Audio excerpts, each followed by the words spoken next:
De retour au Salon de quai BG Laval. On va y aller avec notre premier match de cette dernière émission de la saison. Catégorie junior garçon, 15-17 ans. Voici nos trois concurrents. Oui, on aura Jean-Guy Labelle-Gaudet du Kiorama Sainte-Anne sera opposé à Francis Levin-Croteau qui lui évolue au Joliquet et Maxime Lafortune qui évolue au Salon de quai Grande Allée. Jean-Guy Labelle-Gaudet a dominé la séance de qualification en vue de cette participation à la télé ici avec une moyenne de 212. Francis Levin-Croteau, 201.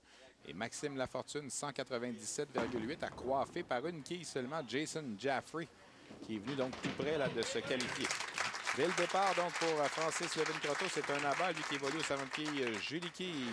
Et à voir les trois joueurs évoluer en pratique et pour les avoir vus évoluer auparavant, je crois qu'on va assister à beaucoup d'abats, Stéphane. On a trois joueurs avec d'excellent potentiel. Ouais. L'abat qui est inscrit, rappelons que la semaine dernière, chez nos jeunes filles 15-17 ans, on avait réussi 3 matchs de 200. 219, 201, 201. Maxime Lafortune, pour ceux qui suivent nos émissions depuis le début de la saison, on l'a vu à un certain moment dans la classe ouverte, un petit peu plus tôt cette saison, le 22 janvier dernier. Il avait joué un match de 178, s'est incliné face à Jacques Pigeon et Philippe Bernier. Et pour Maxime, c'était sa deuxième présence dans la classe ouverte. L'an dernier aussi. Il avait réussi à se qualifier l'année dernière aussi et avait performé, c'était enregistré au Salon de quai Grande Allée où il évolue même. Lancé à nouveau de Francis Levin-Croteau. Deuxième abat en deux lancés. 7 quilles récupérées pour Maxime Lafortune, donc qui est le seul des trois joueurs à ne pas avoir amorcé son match avec un abat. Jean-Guy Labelle-Gaudet, donc, qui, comme je mentionnais, a dominé la séance de qualification. Il est du Kiorama à Sainte-Anne-des-Plaines. Il est maintenant âgé de 18 ans, mais au moment de la qualification, il avait 17 ans. Alors, c'est sa dernière année chez les juniors. On va ici sur l'allée 19. Il évolue de droite vers la gauche. Un petit peu mince. Oui, malheureusement, qui demeure. Avec l'effet de droite vers la gauche appliqué sur son lancer, on a vu que la boule est allée trop du côté gauche et la quille numéro 5 demeure en place. Maxime Lafortune du côté gauche et la balle est inscrite. Il évolue sur la 18. On voit de plus en plus de joueurs évoluer sur la 18 près du centre gauche pour frapper du côté gauche et ça fonctionne bien. Jean-François Consigny qui évoluait de cette façon et a réussi beaucoup d'abord sur la 18. Alors, on vous rappelle que dans notre deuxième match, ce sera la grande finale chez les seniors. Denis Rousseau contre Jean Provencher. Denis Rousseau qui veut conserver son titre de 2009-2010. Jean Provencher qui a joué 278 la semaine dernière. Et dans notre dernier match de la saison, la grande finale de la classe ouverte, Pierre Laprise contre Marc-André Lauzé. Et Marc-André Lauzé qui a gagné le premier match par 7 quilles, mais ce n'est pas le fait qu'il ait gagné, c'est qu'il a 7 quilles d'avance après le premier match et on va additionner les deux matchs pour avoir un total. Pendant ce temps, Francis, un troisième abat de suite, un bon départ là, pour le quilleur du Salon Joliquet de Sainte-Julie, propriété de la famille Claveau. Oui, et ce jeune Francis, beaucoup de dextérité au niveau technique, est capable d'appliquer des crochets renversés et des crochets de droite vers la gauche pour un droitier. Et, sur l'allée 19, ça fonctionne très bien le crochet renversé qu'il applique sur cette allée. Maxime Lafortune, deuxième abat lui aussi après sa trouée au premier carreau. Donc, nos juniors là, qui ont jusqu'à maintenant réussi 7 abats en 9 lancés. Et j'allais dire en voici un huitième, mais là, il manquait un petit peu de... Un petit peu de jus, peut-être. Peut-être. Francis qui a opté pour la boule un peu lente et malheureusement, lorsque la boule est lente de cette façon et que celle-ci arrive un peu haut sur la quille numéro 1, il y a le risque d'avoir une des quilles de coin qui demeure en place et c'est ce qui est arrivé. Et là, c'était mince, mais la quille 1 qui a quand même fait tomber la quille 5 au dernier moment. Oui, avec une rotation sur elle-même. On a vu la quille numéro 1 qui vu faire tomber la quille numéro 5. Jouer un peu de chance ici. Réserve bien récupérée par Francis Levin-Croteau qui domine toujours dans ce match. A récupéré la quille numéro 10 autour de Maxime Lafortune au 4e carreau. Je vous rappelle également que les tournois amateurs se poursuivent dans les différents salons de quilles associés du Québec. La formule 2 joueurs, meilleur carreau alternatif. Et parmi tous ceux qui vont s'inscrire à ces tournois, vous courez la chance de vous mériter un voyage à Las Vegas pour 2 personnes. Courtoisie de voyage Altimax. Informez-vous auprès de vos responsables de tournoi là, dans les différents salons de quilles associés du Québec. Pointage de 9 à nouveau là, pour Francis. Oui, on a vu cette fois la boule qui est dirigée du côté gauche avec l'effet de gauche vers la droite. Celle-ci, encore une fois, est revenue légèrement trop directement sur la quille numéro 1 pour laisser la quille 10 en place. Alors, on a un match presque à égalité là, entre nos 3 participants. C'est oui. plein. Et la balle est inscrite par Jean-Guy.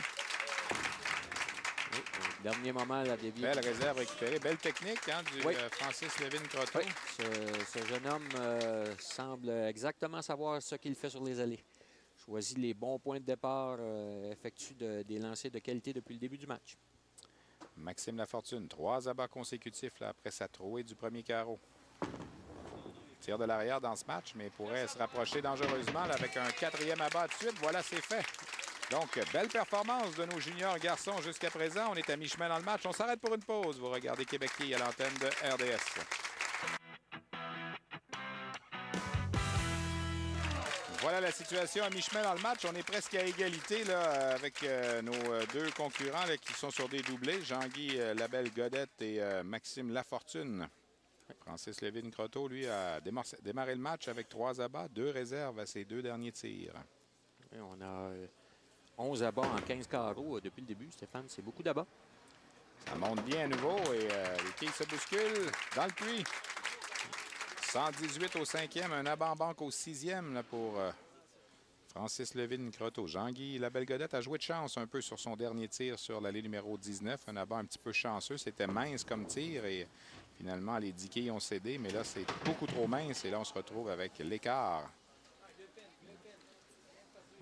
Les quilles 5, 9 et 10. Une réserve à degré de difficulté très élevé. Oui. Ici, Maxime sur est-ce que ça va dévier à droite? Oui. Plein un peu, mais le travail s'est effectué. Il n'a pas déposé tout à fait la boule au même endroit qu'à l'habitude sur la 18. 5 abats de suite là, pour Maxime Lafortune qui va prendre les devants dans ce match. Bien tenté ici là, par Jean-Guy. Se retrouve avec un pointage donc de 125 après 6. Et de l'autre côté, ben, on a 118 et un abat pour Francis qui va s'exécuter au 7e carreau sur la 19. On se dirige lentement, mais sûrement vers 3 parties au-delà des 200. Ben oui, les juniors filles ont donné le ton la semaine dernière. Alors les juniors garçons ne veulent pas s'en laisser imposer. Pointage de 9 sur ce premier tir.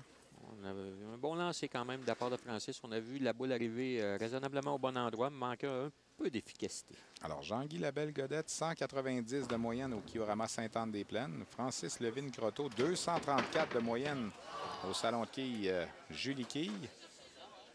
Et Maxime Lafortune, 254 de moyenne au salon de quilles Grande Allée. Quand même un salon de quilles où le degré de difficulté est moins élevé. Oui, au salon de quilles Grande Allée, on a des allées avec un grand encaveur vers le centre et avec des antifronts. Tandis qu'au Julie Quille, on n'a pas d'antifront, mais on a quand même un encaveur très prononcé. Et du côté de Kiorama Sainte-Anne-des-Plaines, je dois te dire qu'on a ressablé les allées l'été dernier et je ne peux pas t'affirmer à 100 ce que cela a donné, mais au oui-dire de certains quilleurs que je connais qui évoluent dans ce salon, c'est beaucoup plus dur que la normale. 6 de suite pour Maxime Lafortune qui, après sa trouée du premier carreau, là, a été parfait jusqu'ici. Et il mène dans ce match. Lancé là, de Francis Levin-Croteau, la balle qui est inscrit. Donc 24 quilles d'avance pour lui sur Jean-Guy Labelle-Godette après 7 carreaux. La balle qui est inscrite là, par Jean-Guy. On voit que déjà, chez nos jeunes joueurs, on profite de tout la glissade possible pour Maxime l'efficacité. Lafortune, ça c'était plein. Et là, on se retrouve avec l'écart. On va avoir un match serré là, avec ce tir. Oui, avec un carreau vert ici. Ça va relancer le débat. Oui. C'est un bon lancer de la part de Francis. Levin-Croteau du côté gauche. La balle est inscrite, le doublé. Et là, ça le met en bonne position. Lui, là, peut espérer 248. Bien impressionné de la part de Francis, comment il applique son plan de match est appliqué de belle façon et réussit à répéter son lancer, lancer après lancer avec les bons effets aux bons endroits. Alors, Francis Levin-Croteau, là, qui a repris les devants dans ce match, il n'a pas de carreau vert. Lui, il a 6 abats, 3 réserves. Jean-Guy Labelle-Godette, lui, 2 carreaux verts là, dans ses 3 derniers carreaux. Il a réussi le doublé. Ça va le replacer là. Se maintient à 24 coquilles de retard sur Francis. On assiste à tout un match, Stéphane. Ouais. 248 possibles Et là, pour Maxime, Francis. autre trouée là, après l'écart au 8e. La trouée au 9e, ça va lui faire mal. Là. Depuis le début, sur l'allée 19, il semble un peu inconfortable. Il a fait 2 abats bien pleins du côté droit. Son dernier carreau sur l'allée 19 était parfait, mais... Oh, et ça va faire mal. La fenêtre sur le doublé au 10e. Oui, ça va ouvrir la porte à Jean-Guy qui, lui, avec un doublé, peut jouer 224. Et là, on ne peut plus espérer mieux que 220, Francis. Et il doit réussir la fenêtre ici. Et non, ça ne sera pas le cas. Trop loin du côté droit. Et on se retrouve avec un faible pointage de 6. Donc, 202. Pointage final pour Francis Levine-Croteau. Alors, avec un abat ici, Jean-Guy Labelle-Godette peut... un pointage de 9, une réserve et un abat. Et on battrait le pointage par une quille. Là, il en manque toutefois. C'est-à-dire non. 29, 163, la réserve 183, 193 et un abat par-dessus 203. Et en bas, bien évidemment, on peut aller chercher 214, là, mais ça prend un abat tout de suite. 3 abats. Attention. C'est plein. Oh, oui, malheureusement. Alors, très mauvaise finition là, pour Maxime Lafortune. 3 carreaux verts pour terminer. Alors, ça a mal débuté, ça se termine mal. Dans le milieu, il y aurait eu la séquence de 6 abats. Oui, et pour Jean-Guy, on se doit de récupérer la réserve et aller chercher un abat pour gagner par une quille. Alors, 183, 193. Ça se termine avec un pointage de 191, donc pour Maxime Lafortune qui termine au 3e rang. Et là, on a 193 plus ce tir. Alors, un pointage de 9, c'est l'égalité. Et un abat, c'est la victoire. C'est sur ce tir que ça se décide. Oh, bon lancer. Ça semble bon, c'est plein. Non, alors c'est Francis Levine-Croteau qui va se sauver avec la victoire puisque on termine ça avec un 197. Alors, match extrêmement serré, là, seulement 11 quilles d'écart entre les 3 joueurs. C'est Francis Levine-Croteau qui remporte la victoire. On s'arrête pour une pause. Vous regardez Québec à l'antenne de RDS.